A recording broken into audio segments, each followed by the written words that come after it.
Will you listen to me? I was only 5 years old when I was enslaved by strangers. They forced me to do all the housework, beat me, and didn't let me sleep. Listen, my identity was of thorns amongst them and choked by them. I was sold again. At the brothel, I was told, don't scream, don't make friends, just work. Attend to 20 men a day. These were the rules. I thought I would never get out of that place, but I did. IJM helped rescue me. Listen to me. Now my identity is amongst flowers. There are no thorns here. I am a woman who has overcome. I stood to fight for myself in court. I dreamed to build a small home, become a teacher, and complete this fight. I want one thing, what I have gone through to not happen to any other child. Listen, they need our help.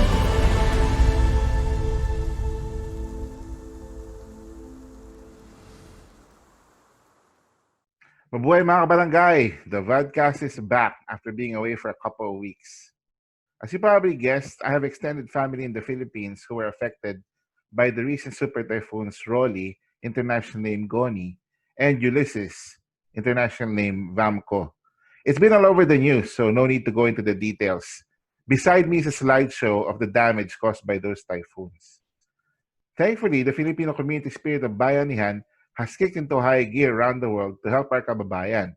Here in Canada, there are various ongoing fundraising projects for that purpose. In fact, Barangay Canada is among the participants of Gintong Butil, a collaborative outreach project of over 46 Filipino-Canadian organizations to distribute rice and other relief goods to the affected families. As a public service, Barangay Canada has done other fundraising projects here in the country and some well-known organizations in the Philippines that can receive and distribute donations to the affected areas. The link is also in this post. Back to our everyday reality here in Canada, COVID cases are rising due to community transmission. In Steinbach, Manitoba, where this podcast is based, this city is reported to have the country's highest rate of COVID-19 per capita. Needless to say, that is the other factor which affected the regular posting of this program. On the topic of the pandemic, the World Bank came out with an article back in October stating that as many as 150 million people will be driven to extreme poverty by the pandemic in 2021. And as we all know, poverty can drive people to resort to desperate measures. What's heartbreaking is that among those measures is parents abusing their own children for profit.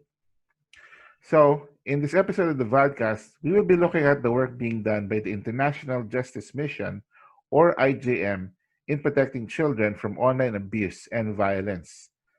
Mga kabarangay, please help me welcome the Executive Director of IJM Canada, Anu George Canjanathoppil, and Winnipeg, Manitoba's award-winning community advocate, Leila Castro. Good evening and welcome to the program, Leila and Anu. Good evening, everybody. Hello, everyone.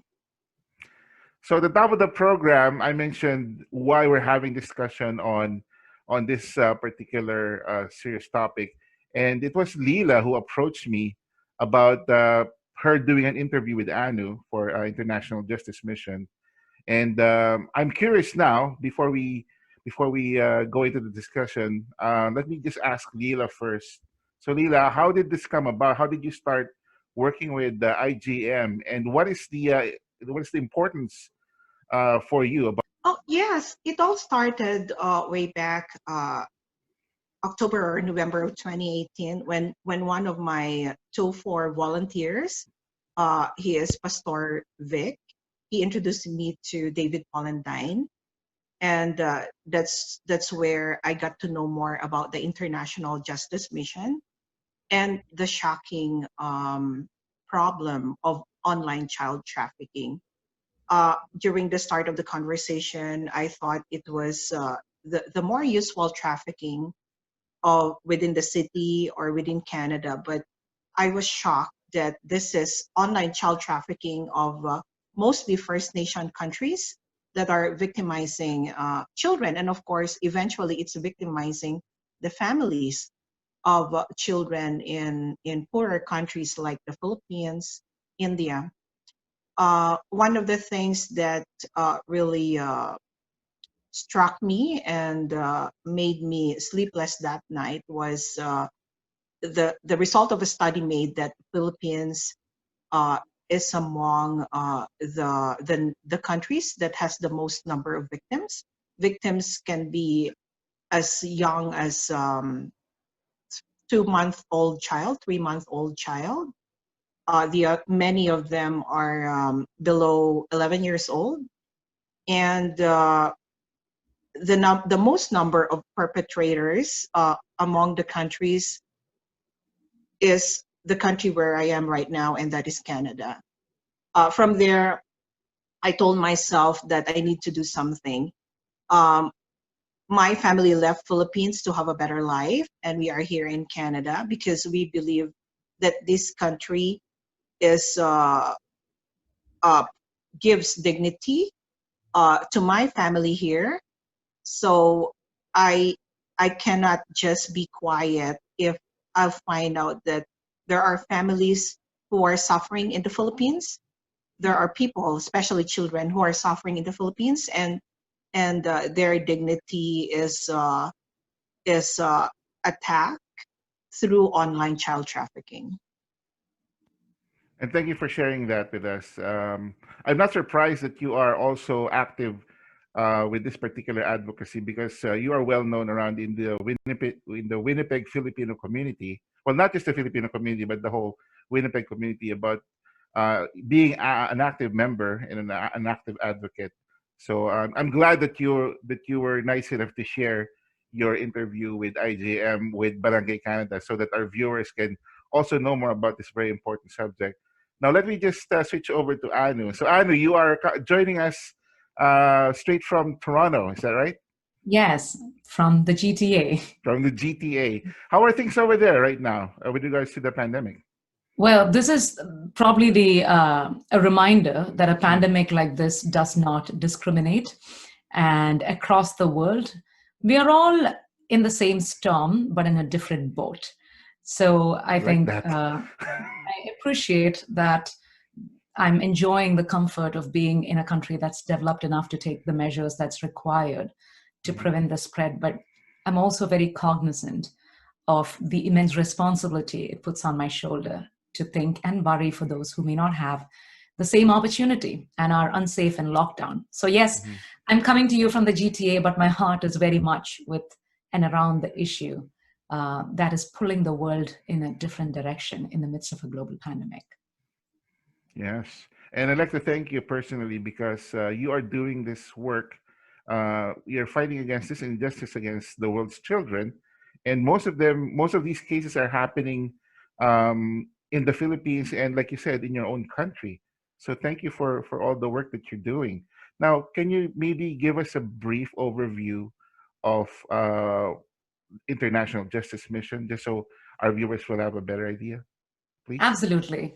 Simply put, International Justice Mission is a leading global organization which partners with local authorities, the public justice system, in 21 program offices in 13 countries to combat human trafficking, violence against women, children, and other forms of abuse against people who are poor.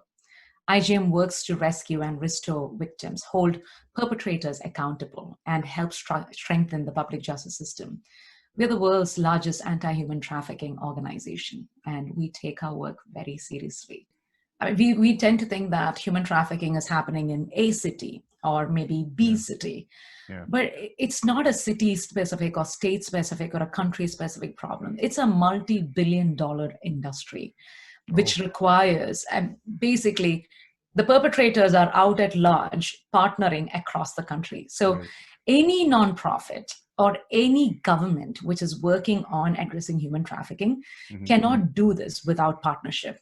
Right. So that is a core of how we can be a part of the solution when we are addressing a problem as big as this. So yeah, definitely we partner with anyone and everyone who's relevant in this space to make sure that the impact is made. Yeah. No, that's good to know, and thank you for addressing that. Now, I'd like to involve the viewers more in this discussion, and I want to do that by confessing my own ignorance, because before Leela approached me about this interview, I have to admit that I wasn't aware of IGM in the first place. So I'm probably your average person who's not aware of this. But I had some inkling that there's something going on, especially with the dark web, as we call it, because a lot of things are happening over there, heinous things. So I'm gonna switch over to Leela. So Leela, how are you? How what gave you the awareness about this, and then how did you find your way to partnering with IGM? Could you maybe share that journey with us? Fortunately, I also had a long background in information technology Mm-hmm. because I used to work as a project manager. So in my conversations with David, when he was talking about the firewall, when he was talking about the internet infrastructure, when he was talking about the money change, the money transfer infrastructure, those were, and even cloud technology, those Yeah. exactly were my projects in the past. So uh, on my end, I could validate that this is indeed a problem where perpetrators can be creative. Yeah. It's very hard for the law to clearly capture, to put restrictions on this. Even those who are going to attempt to put a filter just to understand or to see that exchanges of pornographic materials are going on, having that technology can be a challenge as well and can be costly. Mhm. So when I was talking with David, I knew that this is indeed a problem, and there are people earning because of it. And it was also easy for me to understand why Philippines has become an easy target and a preferred Right. target. Right. And those are for three reasons. One is because we were under the American rule for 50 years, so many of the Filipinos are well versed in English. Second, because we have a lot of Filipinos working outside the country. So we have a well-established money transfer in the Philippines, because in our culture, even if Filipinos are outside the country, they send home money to maintain their families in the Philippines for education, for their daily needs. And since it is important for us to communicate with our loved ones, even if they're outside the country, then we have a well-established internet infrastructure. And Right. this same uh, infrastructure and skills that we have, that we all depend on in order to rise ourselves, in order to rise from poverty, Mhm. is actually the same tools and infrastructure that the perpetrators are taking an advantage in order to victimize the children in the Philippines. That Absolutely. that's very interesting though, because you were able to uncover or encounter this particular crime that's going on through the money remittances that's happening, that's being used by our foreign workers, right? And they're basically piggybacking on that infrastructure Yeah. and It's sending one their of the many payments. ways. One of the many ways, One of the many ways. what is the situation that's actually happening right now? Because Leela mentioned that there's payments going on, but how does it come about actually, this OSEC that we're talking about, the online sexual exploitation of children? How does it begin? And then maybe can we follow the trail of Sure. how people are paying for these services? Well, I mean, we can't, but there are experts who Right. can. Yeah. And we are able to do that because you partner with, like I mentioned, public justice system. You don't want to be an organization which goes into a country and says, hey, I have the solutions to all your problems, and be kind of an additional crutch. What you want to be is to be able to work together in building a system that actually works and responds to the poorest of poor. So in the case of an online sexual exploitation, if for an example, I was just sharing with Leila before, earlier the challenge we were up against was minors being trafficked for sex. And we got into this country, worked in partnership with the government, were able to bring down the rate of those minors who were trafficked for sex by an incredible percent. And just when you're about to exit, and that's basically a model, we succeed when we are able to shut operations in a country and move on to another issue. Just when we're about to exit, we realize that the perpetrators are smart. I mean, when one door shuts, they open bazillion other windows to make sure that they can still keep this revenue coming. It's a multi-billion-dollar industry. And that is how, from one type of exploitation, it shifted to exploitation online. In a scenario like this, when we are dealing with a global pandemic, these children are unsafe in lockdown. For us, we seek safety when we go into a house and shut the doors and imagine that we are protected from virus and all things bad. But for them, beyond the unseen virus, it is people they know and trust who perpetrate crime against them. And these are children.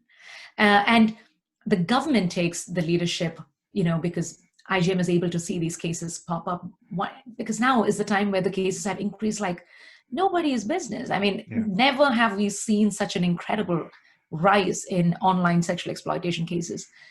And the government, in partnership, ensures that each of these cases are tracked. So on one side, the perpetrator is arrested, but that doesn't mean anything if the victim is not taken through the long but important journey of being a survivor. Because what happens when you are exploited that way? You lose your dignity. You lose your sense of worth. Most importantly, you're dealing with a kind of trauma that you can't really fully recover from.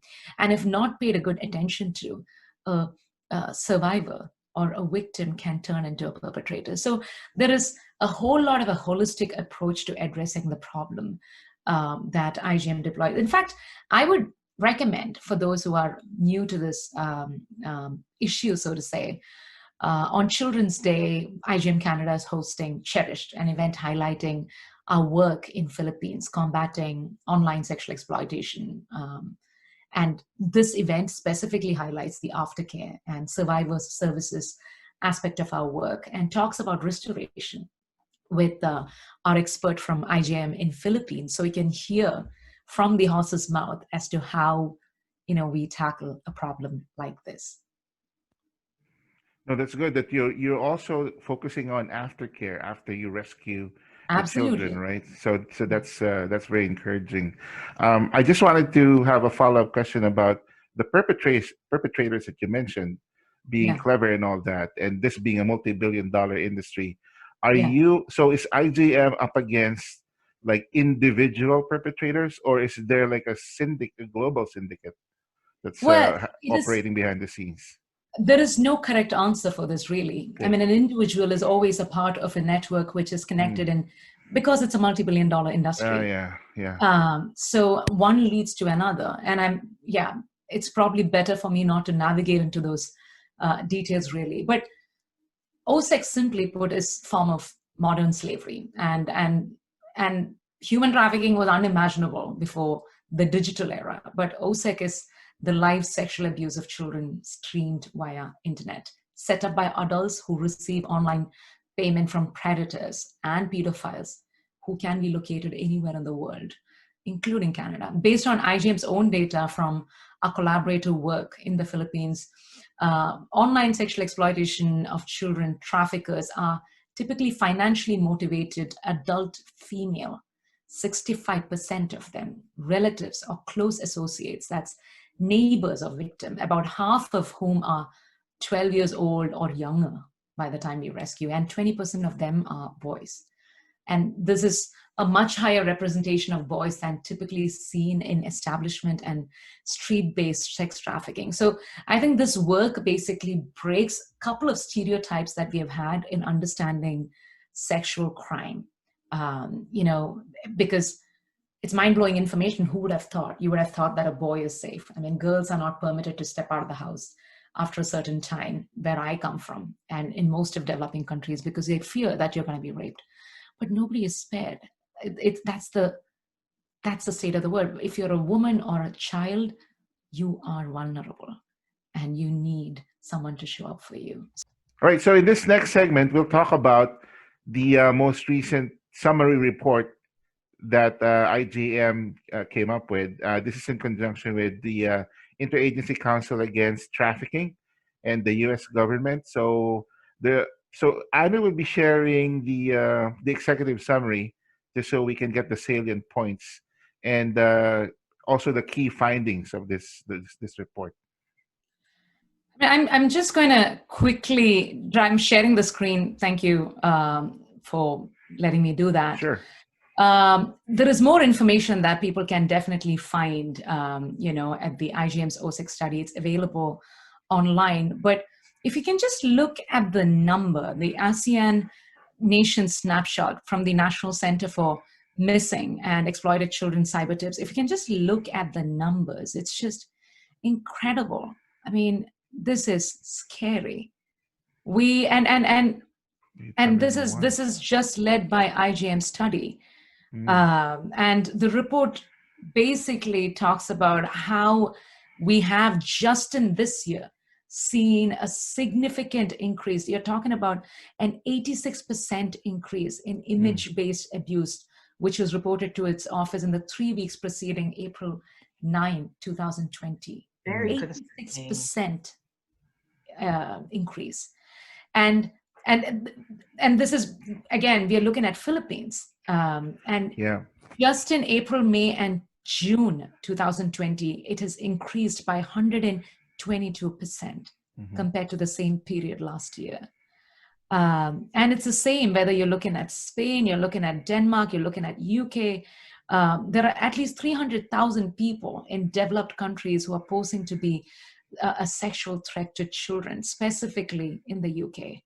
In Germany, there was about 30,000 suspects. But again, I have already shared the kind of ratio of the percentage of Canadians who are also perpetuating the crime by demanding for online child sexual exploitation. It's incredible.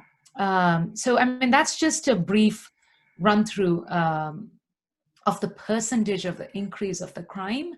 And it also reminds me just how important it is for us to be stepping up at this point and responding. Because the reason we are focusing in Philippines is like what Leila had already mentioned. Obviously, language is one, but it's also, accessibility to, having internet. And it is also, I mean, it's a cheap way to get as much. I mean, there is gratification that happens the click of a button for less than $5. I mean, who? Yeah. If you're not in the right mind, who wouldn't do it? So, and for us, it has been challenging to see that, there is 122% increase just in Philippines alone. I mean, these are our children. Anyway, don't want to dwell on it. No, but thank you for sharing those sobering statistics with us. And I'd like to throw this question now to Leila, because you've seen that Philippines is on top of that list. So what do you make of it, Leila? Before I answer that one, I just like to add a little bit about the cyber tips, which if that information, that statistics that was presented was based on what was captured, and it is believed that there are more information that are not yet captured. So it is believed that there might even be more than that. Yeah, it's a very conservative estimate. You're right. Yes, that's right. Because cyber tip tries to capture as much as it can, but of course it needs resources, and resources is driven by funding, and that's one area that needs to be addressed as well, so that the filtering of all these things, the victimization of children can be trapped there, Yeah. where rescue can start, right? I mean, the process, it's actually a long process before rescue can be done. Actually, when I heard about it, that Philippines is among the top countries victimized, it bothered me a lot, because we are a country with conservative values in life, right? And we value our family. So I tried to ask how was the perpetrator able to access a family as far south as Mindanao, or even as far north as maybe even in the Ilocos region. Yeah. Because I couldn't believe that out of poverty we will all be just it will be quick for all of us to just sell the children, or not. Maybe the word is not sell, but it's similar to that. You earn at the expense of the children. Yeah. And You're so gonna I use your found out children that to, for that yes, kind of. and I found out that the process is it was touched on by Anu earlier, that there are people who act something like liaison, who convinces, who grooms, who does the mind conditioning of their neighbors. Or this might be people who are new to the area, who would go there and tell them that there's actually a way to earn. And then when the process is described to the family will say, not my children, but the like the liaison will tell the parents that they will not be touched, their body will not be touched, and you're gonna earn from this. So this is not really sexual abuse. So that's how it And then begins, right? That's how yes, it that's how it begins. Okay. began. And of course, as Anu described, this is a whole system. That portion is just part of the system. We have people handling the infrastructure part. We have the perpetrator, and then we have the law that loopholes in the law that could be allowing it. And but just the same, we have this ordinary people. Some are friends, some are new in the village, who would go to the family, and then maybe after several tries would convince the parents that your neighbor did it and they now earn this much Oh. money. Why is it that you are not doing it? And then from there, the parents would say, oh, maybe only one time, and then this one time became multiple. And then from simply starting with the children talking to the perpetrator, and then afterwards it leads to worse acts that the perpetrator would ask the children to do. So that's how it begins. So not necessarily they are poor people. Some are actually eating 3 times a day, at least eating 3 times a day, but because they were conditioned that it's okay, they allowed their children to be victimized by online child trafficking. And of So course, the why? attraction is because it's quick money. Yes, and it's also low rate of detection, right? or Because low rate of Yes, detection. it's that's not right. just if you're able to get away with a crime, then there is no real motivation not to do something bad. And that is why the center's responsibility in Philippines is to improve the detection and reporting of OSEC by technology and financial sector platforms, and strengthen the international collaboration in law enforcement and prosecution, and then also support the effective justice system responses in source and demand side countries. Because until and unless the fear shifts from the victim and sits in the hearts of the perpetrator, you're not going to be able to end this crime. Because as long as you think you can get away with it, more and more are going to be victimized. Well, it is shocking to even hear that this is happening right now, and to our own children, and it's being done by their own It's family, being their own relatives. facilitated. Yeah, it's Family, being relatives. facilitated by their own Yeah. relatives. Yeah, that's the term, facilitator. Yeah. Or familiar faces usually. And Familiar that's faces, true of yes. most violence that happens around the world. it's always somebody who knows you somehow. It is not necessarily a stranger, unfortunately. And, yeah. So it's And to yeah. add to So that, now that's established right now. So it is happening. But as you pointed out, Anu, this year there's a huge spike. So to what do you attribute this huge spike now? Let's try to correlate that with. Is it because of this pandemic that's happening right now? Absolutely. I mean, Okay. because what happens, and that is why it is important to address the needs of the poor and break the cycle of violence. Because what happens in a time like this, people are more vulnerable. They are left with no choice when somebody says, okay, this is the only way you can get your next meal, you Right. know, Right. People or have lost their jobs. They don't know where yeah. to get their money. And most importantly, you're also able to get away with it because all of this is happening behind locked doors. that's right. It's Yeah. it's in the safe of people will think that the children are safe because they are locked inside because it's lockdown and they are with the parents.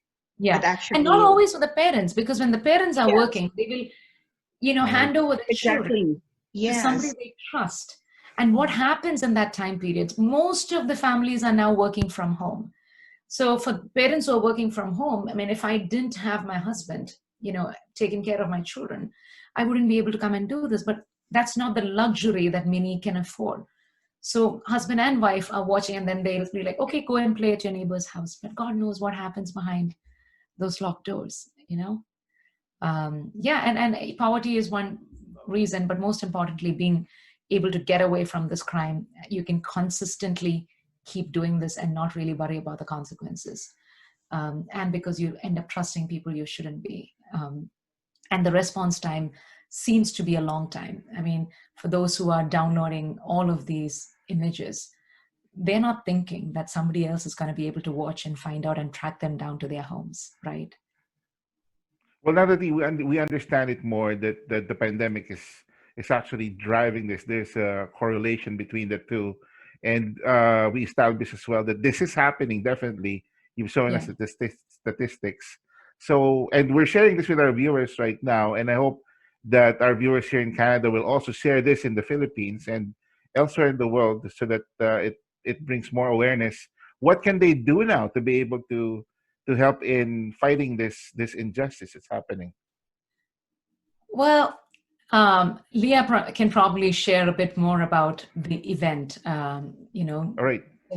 so that people understand how you can build. I mean, first thing is to know Mm. more about this issue. I mean, until and unless you know, that's a first step towards seeking justice. To talk about our specialized approach to restoration, I mean, yeah, we partner with international law enforcement agencies and technology companies that provide case referrals. We are also equipping aftercare shelters and caregivers with practical tools they need to address the survivors' complex needs. But there is a dearth of specialized shelters or long-term aftercare options for survivors of OSEC. But I think it is important for you to be able to hold on to a story that that you can always look back to when you're thinking of what is hopeful. I mean, Anu, you've shared such a dark reality. I mean, I do want to also talk about Joy. I mean, true to her name, her story is incredibly beautiful. She was only about 8 years old when her parents separated, and she began staying with relatives and neighbors. She babysat, did laundry, cleaned floors, whoever asked her to do. Um, During this time, all she had as her expectation was to be able to be reunited with her family and finish her education. But a woman she trusted invited Joy and her friends to her home. But something felt wrong because for Joy, she realized that the woman was asking her to do things that were not right. She exploited Joy and every other girl through the internet for money. And after 7 years of being exploited for the first time, it took time. I mean, IGM learned of her abuse and partnered with the police to lead the police to rescue Joy and arrest the woman she called the boss. It is one of the first cyber sex trafficking operations IGM was able to support. Joy was brought into freedom. And after walking through the restoration process, Joy shared her story with an audience. And this is her words. And I would like to repeat that to you. And this is a Filipino girl, could have been my sister, could have been my daughter. She said, I'm standing before you today sharing my story because I believe children are the future. And I want every bad boss to stop abusing children. Slavery is happening all around the world, and I want it to stop. I believe it can stop, but I cannot do it alone. And this really, I think, is, true of two things. One, an excellent rehabilitation program, like I mentioned, it's complex because of the trauma that these children go through while being made to do these sexual acts in front of a computer screen for people who can purchase sex online for a few dollars. But more than that, it's also, drawing far away from a sense of worth and dignity and trying to rebuild their life into feeling that they are someone, that they matter, that they're important. But for her to be able to use that voice and come back and say that I want to put a stop to this, but I don't want to do it alone because I can't do it alone, is also a call for action for all of us, especially her brothers and sisters who are spread across the world as part of the community. I keep saying this. I mean, the bad guys, the perpetrators, band together. They come together because this is a multi-billion-dollar industry. There is a lot of money to be made by perpetuating this crime. What will it take for the good people to come together and say, I won't have it anymore? She could be my daughter. She could be my sister. She or he could be my brother. And as a community, we want to come together and put an end to this crime. And I think that is an invitation I have for each and every one of you who's listening right now. Because honestly, charity, I believe, is what you give when you have lots. But humanity is what you give when you have enough. And I think all of us are in a position to be able to be more humane to children who need somebody to show up right now. Wow, I couldn't think of a better message to wrap up our conversation than that. Thank you very much for articulating all of that, Anu. And before we say our farewells, maybe I could ask you and Leila for some other message or an invitation to our viewers out there, especially with that event on Friday with Cherish. I'll start with Leila first. Leila, please. Oh yes. It's it's um, it's hard to talk about it. When you hear it the first time, it's very heavy here. Um, it's not it's not a day-to-day conversation here. It's not a day-to-day conversation in the Philippines. Even our president in the Philippines, how we wish that he will talk about it more, this problem. But the uh, the stars in this very dark night are the people, of course, like Anu, uh, the other volunteers, and the other people who are starting to listen and acknowledge that such a problem is indeed happening. Uh, Addressing the problem has started. We just need more resources that is highly dependent on funding to be able to address the severity of what's happening now, and hopefully put an end to it. And through the International Justice Mission supporting their advocacy on putting an end to online child trafficking, there is hope. As last words, really, in July 2019, the RCMP signed agreements with both the Philippine National Police and the Philippine National Bureau of Investigations to strengthen their existing effort to combat crimes against children and youth, as the sale of children, child prostitution and child pornography, trafficking, and other forms of child sexual abuse. But IGM wants to suggest an even greater response to OSEC. And one is to place an RCMP license officer in the Philippines so that, there is a focused addressal of the crime at the Internet Crimes Against Children Center in Manila, liaising with the Filipino police officers to generate more investigations into Canadians participating in this crime and stop this global scourge. The other thing is to invest more personal resources into investigating and holding accountable Canadians for the crime of cyber sex trafficking. And anecdotal evidence leads us into believing that a lot of this is delayed for lack of personnel, which basically boils down to the need of raising resources that can enable IJM to be in the midst between the perpetrator and the victim and show up. So help us show up for your brothers and sisters who are trapped in this vicious cycle of violence. So I would invite you to visit igm.ca, participate in the Cherished event, and find a way to partner with us. I mean, you can be a Freedom Partner, which is a monthly commitment to rescuing as many people as possible. Or you can find unique ways to walk together with us to ending this crime, in our lifetime. And it is possible. See, that is the thing. It is possible. It is not like a distant dream. We have evidence that this works, but we need you to do this. There you have it. And thank you very much again, Anu and Leila, for sharing this very important topic to our viewers. And hopefully they're made more aware of this very serious issue that's happening with our children. Thank you for all your work championing the rights of our children and fighting this online sexual exploitation of children, Anu and Leila. And thank you to our viewers as well. So I will post those links alongside the caption for this episode. And I hope you all stay safe. Thank you. Thank you. Really appreciate it. Thank you, Chris. Thank you, Thank you, Anu. Leila. You're such a champion. I really admire and appreciate the efforts you're putting into this. You're an amazing person, Anu. Thank you so much. Thank you. Bye, everybody.